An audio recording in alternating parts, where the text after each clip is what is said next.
Hi சர்சு. ஏய், உனக்கு என்ன வாங்கிட்டு வந்திருக்கு பாரு. பூ அல்வா.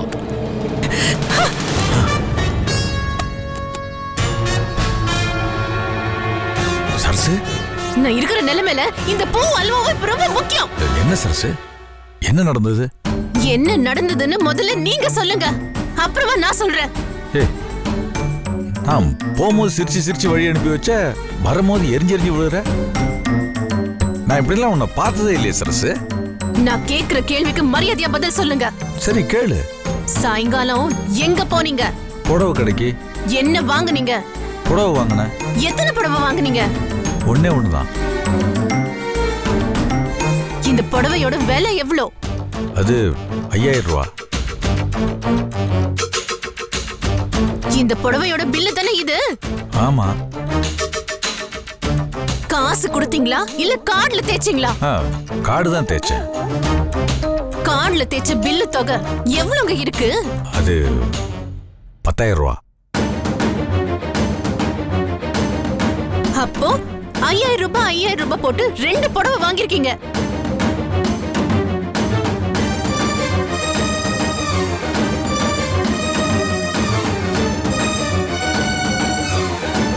ஒரு புடவை இங்க இருக்கு, இன்னொரு புடவை எங்க? இன்னொரு புடவை தான் இது.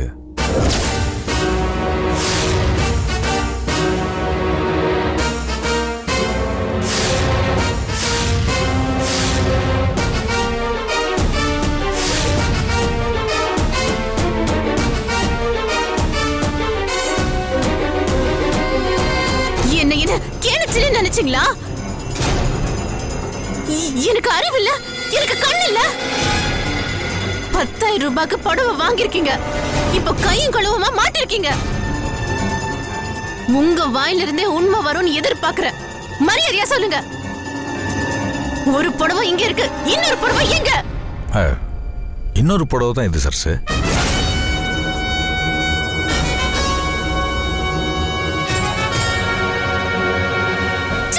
நீங்களா மனுஷனா? நீங்களா உருப்படுவீங்களா? ஏன் இப்படி என் வயிற்றுல கலப்புறீங்க? இங்க பாருங்க, இப்ப நீங்க உண்மைய சொல்லல, உங்களுக்கும் எனக்கும் பெரிய சண்டையே வரும். உண்மை தெரியற வரைக்கும் நானும் விட போறது இல்ல. அக்கா, ஏன் இப்படி கத்திக்கிட்டு இருக்க? மாட்டிக்கிட்டோன்னு இவருக்கே தெரியும்டி. இருந்தாலும் உண்மையை சொல்றா பாத்தியா? மரியாதையா உண்மையை சொல்லு. நீ கத்தாம இரு, நான் பேசுறேன். மாமா நிச்சயமா என்கிட்ட போய் சொல்ல மாட்டாரு. கேட்டு தொலை. உன்கிட்டயாவது உண்மையை சொல்றாரான்னு பாப்போம். இரு, கேக்குறேன். மாமா, சாயங்காலம் எங்க போனீங்க? புடவை கடைக்கு. என்ன வாங்குனீங்க? புடவை தான் வாங்கினேன். எத்தனை புடவை வாங்குனீங்க? ஒண்ணுதான். சரி, ஒரு புடவையோட விலை எவ்வளோ? 5000 ரூபா. சரி, அப்ப இந்த புடவையோட பில்லு தானே அது? ஆமா. காசு கொடுத்தீங்களா இல்ல கார்டு தேய்ச்சிங்களா? கார்டுல தான் தேய்ச்சேன். அப்புறம் பில்லுல 10000 ரூபான்னு இருக்கு மாமா. 10000 தான். அப்போ நீங்க 2 புடவை வாங்கிருக்கீங்க. ஒரு புடவை இங்க இருக்கு, இன்னொரு புடவை எங்க மாமா? இன்னொன்னு தான் இது.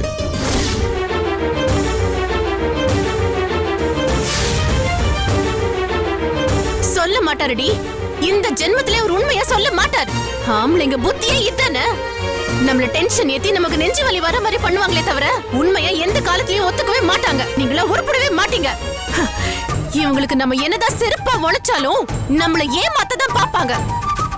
மாமா, ஏன் மாமா இப்படி மனசாட்சி இல்லாம பேசிட்டு இருக்கீங்க? ஐயோ, ஆளுக்கு கொஞ்சம் வாயை மூடுறீங்களா? மாமாவை ஏன் இப்படி கடிச்சு கொதறிட்டு இருக்கீங்க? மாமா கிட்ட நான் கேக்குறேன். கேளுமா, கேளு. நீ கேட்ட உடனே அப்படியே உண்மையை சொல்லிடுவாரு. சொல்றாரான்னு பாப்போம், கேளு. மாமா, சாயந்தரம் எங்க போனீங்க? புடவை கடைக்கு. என்ன வாங்குனீங்க? புடவை தான் வாங்கினேன். எத்தனை புடவை வாங்குனீங்க? ஒண்ணுதான்.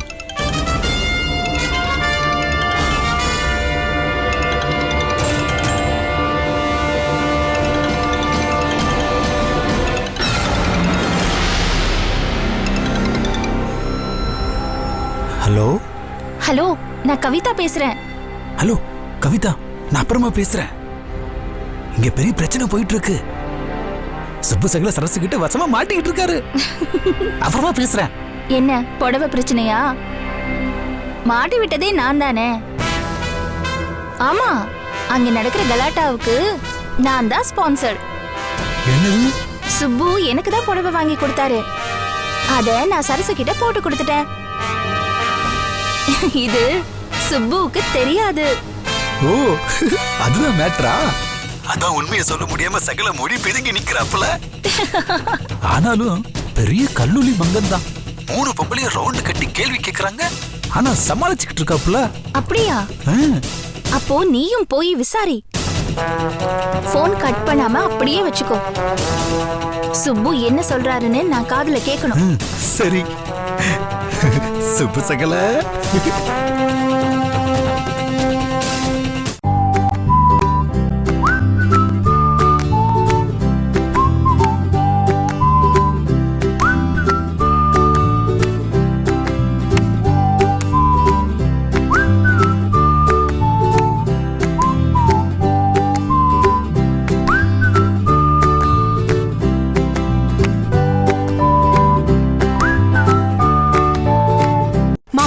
உங்களுக்கு கெஞ்சி கேக்குறேன், தயவு செஞ்சு உண்மையை சொல்லுங்க. ஒரு புடவை எங்க இருக்கு, இன்னொரு புடவை எங்க மாமா? இன்னொன்னுதாம்மா இது. மாமா சொன்னதே சொல்லாதீங்க மாமா. அவர் உண்மையை சொல்ல மாட்டாருடி, சொல்லவே மாட்டாரு. எனக்கு அப்படியே கொலவெறி வருது. அக்கா, ஏன் இப்படி கத்திட்டு இருக்க? ஏய், இவர் போய் சொல்றாருன்னு அவருக்கே தெரியுது, நமக்கும் தெரியுது. இருந்தாலும் ஒத்துக்கிறாரு பாத்தியா? உண்மையை சொல்லி தொலைங்களே. இருங்க இருங்க இருங்க, சத்தம் போடாதீங்க. ஒரு ஆம்பளை இப்படி 3 பொம்பளைங்க சுத்தி வலிச்சு கேள்வி மேல கேள்வி கேட்டா அவர் எப்படி பேசுவாரு? ஒரு விசாரணைனா அதுல ஒரு நியாயம் நேர்மை இதெல்லாம் இருக்க வேண்டாம். இங்க பாரு காயத்ரி, ஒரு லேடியை அரெஸ்ட் பண்ணி விசாரிக்கணும்னா ஒரு லேடி போலீஸ் தான் வரணும்னு சட்டத்திலே இடம் இருக்கு. இப்போ ஒரு ஆம்பளை தான் விசாரிக்கணும், அப்பதான் உண்மைலாம் வெளியே வரும். ஏன் சகலே, நான் தான் விசாரிப்பேன். விசாரிங்க, விசாரிச்சு தொலைங்க. அப்போ அது உண்மையை சொல்லி தொலைறாரான்னு பாப்போம். காயத்ரி ப்ளீஸ். சகல, நான் உங்க கட்சி, நானும் ஆம்பளை நீங்களும் ஆம்பளை. இங்க பாருங்களேன், இந்த இடத்துல 3 பொம்பளைங்க இருக்கிறாங்கன்ற விஷயத்தையே மறந்துருங்க. நான் கேட்கறதுக்கெல்லாம் உண்மையை மட்டும்தான் சொல்லணும். உண்மையை தவிர வேற எதுவும் சொல்லவே கூடாது. இங்க பாருங்க, நீங்க சரசுக்கு வாங்கி கொடுத்த புடவை சத்தியம் பண்ணி சொல்லுங்க பார்ப்போம். நான் சொல்றதெல்லாம் உண்மை, உண்மையை தவிர வேற எதுவும் இல்லை. குட். இப்ப சொல்லுங்க, சாயங்காலம் எங்க போனீங்க? புடவை கடைக்கு. புடவை கடையில புடவை தானே வாங்குனீங்க? புடவை தான் வாங்கினேன். ஒத்துக்கிட்டாரு. எத்தனை புடவை வாங்குனீங்க? ஒண்ணுதான். புடவையோட விலை எவ்வளவு? 5000 ரூபாய். சூப்பர். அந்த புடவையோட பில்லு இதுதானே? ஆமா. இப்போ ஒரு இம்பார்ட்டன்ட் கொஸ்டின். அமௌண்ட்டை கேஷா பே பண்ணீங்களா இல்ல கார்டுல ஸ்வைப் பண்ணீங்களா? கார்டுல தான் ஸ்வைப் பண்ணேன். கார்டோட பில் அமௌண்ட் இதுதானே? ஆமா. அமௌண்ட் எவ்வளவு போட்டிருக்கு? 10,000 ரூபாய். கவனிச்சியா? ஒரு புடவையோட விலை எவ்வளவு? 5000 ரூபாய். அப்போ 10,000 ரூபாய்க்கு 2 புடவை வந்திருக்கணும். ஒரு புடவை இங்க இருக்குது, அப்போ இன்னொரு புடவை எங்க இருக்கு? இன்னொரு புடவை தான் இது.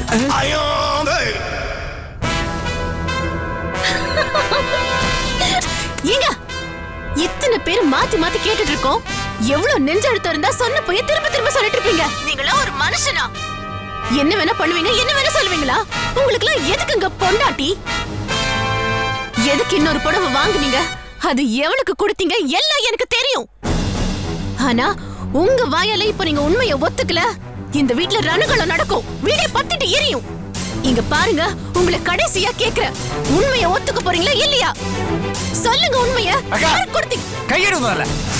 ஐயோ, இந்த சொல்லாம் வந்துட்டானே. டிராமா முடிஞ்சிரும் போல இருக்கே. ச்சே. யாரு மேல கை வச்சிட்டு இருக்க? என்ன அக்கிரமம் பண்ணிட்டு இருக்கியா? ஏய், இந்த அநியாயத்தை நீயே கேள்றா. இவரு சாயந்தரம் புடவை கடைக்கு போய் புடவை வாங்கியிருக்காரு. எதுவும் சொல்ல வேணாம். புருஷன் முன்னாடி உள்ள 1000 பிரச்சனை இருக்கும். அதுக்குன்னு 4 பேருக்கு முன்னாடி வச்சு கேள்வி கேப்பியா? அவர் தப்பு பண்ணிட்டு வந்திருக்காருடா. கொலையே பண்ணிட்டு வரட்டுமே. அத கேட்கறதுன்னு ஒரு முறை இருக்கு. அவரை நீ இந்த வீட்டுல மதிக்கலனா மத்தவங்க எப்படி மதிப்பாங்க? ஏய், இவர் என்ன பண்ணிட்டு வந்திருக்காருன்னு தெரிஞ்சா நீ அவரை சட்டையை பிடிச்சு கேப்ப. ஒண்ணும் தெரிய வேணாம். அவர் கெட்ட புருஷனாவே இருக்கட்டும், நீ நல்ல பொண்ணாட்டியே இரு. டேய், இது என்னடா நல்ல கதையா இருக்கு? எந்த ஒரு நியாயம்டா இது? நீங்க கெட்ட புருஷனா இருப்பீங்க, நாங்களே நல்ல பொண்டாட்டியா இருக்கணுமா? அதானே. கேளுடி, நல்ல கேளுடி. ஆம்பளைங்க தப்பு பண்ணிட்டு எப்படி ஒருத்தர் காப்பாத்திக்கிறாங்க பாத்தியா? அது அப்படிதான். என்ன குறை சொல்லு, பாஸ்கரோட குறை சொல்லு, மாமா பத்தி தப்பா பேசாத. ஏதோ சூழ்ச்சி நடந்திருக்கு. அவர் பத்திரமா தங்க தெரியுமா? எல்லாம் கோல்டு கவரிங், உள்ள முழுசா பித்தளை. வெளியில தான் தங்க முலாம் பூசிட்டு நிக்கிறாரு. கொஞ்சம் சொரனாலும் பித்தளை ஈனு பல்ல இழுத்து நிக்கும். பயம் முறியா? மாமா தப்பு பண்ணிருக்க மாட்டாரு, அத நான் நம்புறேன். ஏதோ தப்பு நடந்திருக்கு. இங்க பாருங்க மாமா, அவ உங்க சட்டையை பிடிச்சி கேள்வி கேட்டுட்டு இருக்கா, நீங்க பாட்டுக்கு பேசாம நின்னுட்டு இருக்கீங்க. நாலு அரைய வேண்டியதானே அவளை. சாரி மாமா, அக்காவுக்காக நான் உங்ககிட்ட மன்னிப்பு கேட்டுக்கிறேன். நீங்க உள்ள போங்க முதல்ல, தயவு செஞ்சு போங்க மாமா.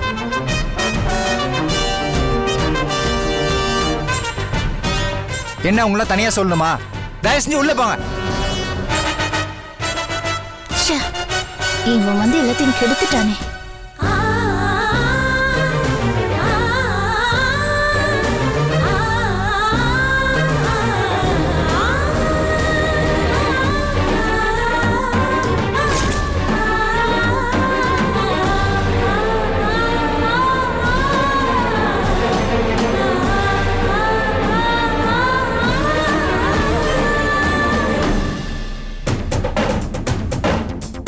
கவிதா, லைன்ல தான் இருக்கேன்.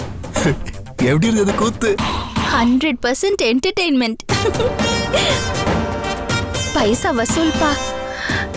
இன்னைக்கு நான் ரொம்ப சந்தோஷமா இருக்கேன். why this கொலவெறி? இது கொலவெறி இல்ல, சும்மா கொலவெறியோட ட்ரெய்லர் தான். கொலவெறியோட மெயின் பிக்சர் நாளைக்கு இருக்கு சுப்புவுக்கு. அப்ப தெரியும் அந்த ஆளுக்கு இந்த கவிதா யாருன்னு. நாளைக்கு சுப்புவை எப்படி கதற வைக்க போறேன்னு எல்லாரும் வேடிக்கை மட்டும் பாருங்க. Good night.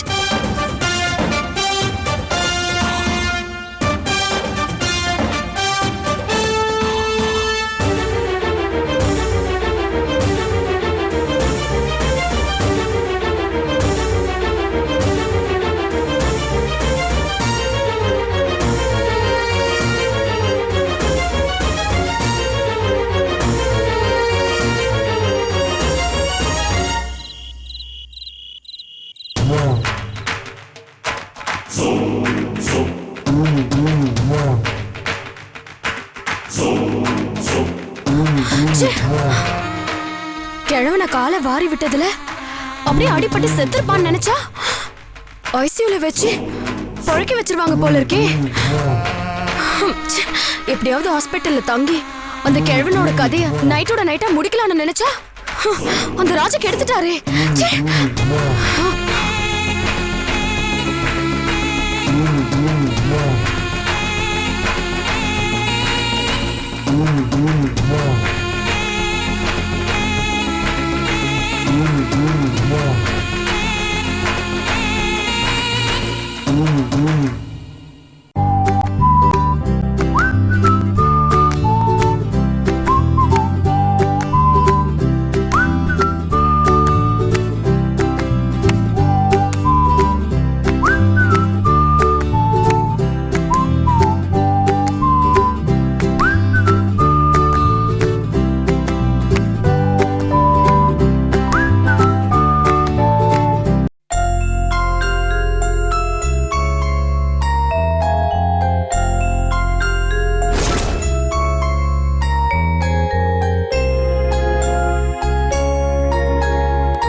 ராஜா, மிஸ்டர் ராஜா, பரவாயில்ல பரவாயில்ல பரவாயில்ல.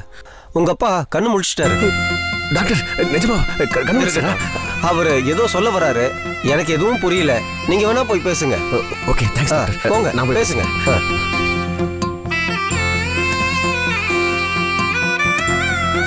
அப்பா அப்பா அப்பா, என்னப்பா ஆச்சு? என்னப்பா நீங்க பார்த்து இருக்கிறது இல்லையா? ஏன் அப்படி என்ன வலிக்கி விட்டு கொஞ்சம் நிதானமா இருக்கிறது இல்லையா? என்னப்பா ஆச்சு?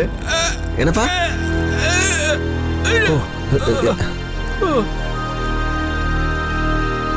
ராஜா அப்பா, ராஜா அப்பா. நான் என்ன வழிக்கு கீழே விழலடா. அப்புறம் என்னப்பா? அந்த ஜோதி ஜோதி ஜோதியா என்னப்பா சொல்றீங்க? அந்த ஜோதி நல்லாவா இல்லடா. நம்ம குடும்பத்தை கெடுக்க வந்தவ.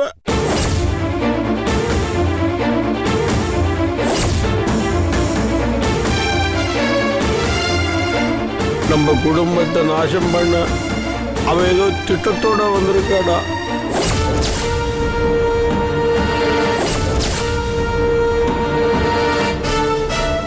ஆமாண்டா, நீயும் அந்த ஜோதியும் கல்யாண கோலத்தில் இருக்கிற போட்டோவை நான் பார்த்தேன்.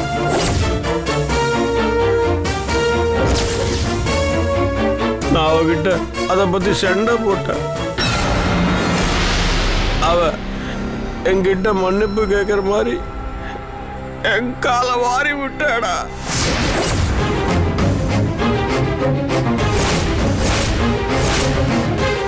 நான் தரையில மோதி அடிப்பட்டேன். அந்த ஜோதி கொலைகாரிடா, கொலைகாரிடா, கொலைகாரிடா. அந்த ஜோதி கொலைகாரி.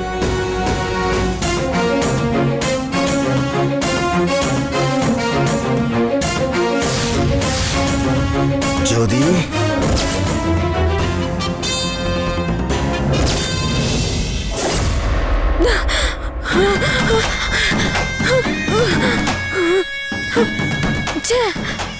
கனவு. ஒருவேளை கிழவன் வாயை திறந்து உண்மையை சொல்லிட்டான். அப்புறம் நம்ம இந்த வீட்ல இருக்கவே முடியாது. நம்மள போலீஸ்ல புடிச்சு கொடுத்தாலும் கொடுத்துருவாங்க. நம்ம போட்ட பிளான் எல்லாமே சொதப்பல் ஆயிடுமே. நம்ம ராஜாவை கல்யாணம் பண்ணிக்க தான் இங்க வந்தோன்னு அந்த கிழவன் நினைச்சிட்டு இருக்கான். அதையும் தாண்டி வேற ஒரு விஷயம் இருக்குன்னு அவனுக்கு புரியாது. கிழவன் பேசிட்டா அடுத்த நிமிஷம் திவ்யா இந்த வீட்டை விட்டு நம்மள துரத்திடுவா. நம்ம பிளான் எல்லாமே சொதப்பிடும். கிழவன் பேசக்கூடாது. அவன் பேச்சையும் நிறுத்தணும். ஒரே அடியா அவன் மூச்சையும் நிறுத்தணும். நம்ம தப்பிக்க இது ஒண்ணுதான் வழி.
ஆள வந்தான். ஈஸியா சாக மாட்டேங்கிறியே. கருப்பாம்பூச்சி மாதிரி உலகமே அழிஞ்சாலும் நீ துடிச்சுக்கிட்டாவது கிடைப்பியா? இப்போ உன் கதைய முடிக்கிறேன் பாரு.